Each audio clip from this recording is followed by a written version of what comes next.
আছে সেগুলো সম্পর্কে আপনাদেরকে জানাবো। সার্বিয়াতে যেতে সর্বমোট 3 থেকে 4 মাসের মতো সময় লাগবে, সর্বোচ্চ 3 থেকে 4 মাসের মধ্যে সার্বিয়ার ফ্লাইট সম্পন্ন হবে।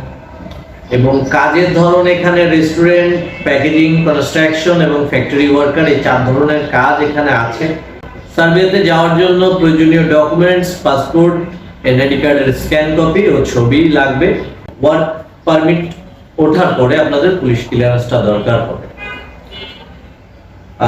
সার্বিয়াতে বেতন হবে 500 থেকে 600 ইউরো।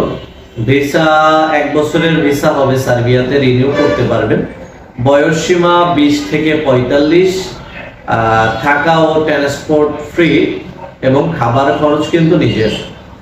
ডিউটি সময় 8 ঘন্টা, বেসিক ডিউটি টাইম 8 ঘন্টা, ওভারটাইম কিন্তু করতে পারবেন সার্বিয়াতে। তো মোটামুটি সার্বিয়ার মেইন যে প্রশ্নগুলো এগুলাই থাকে।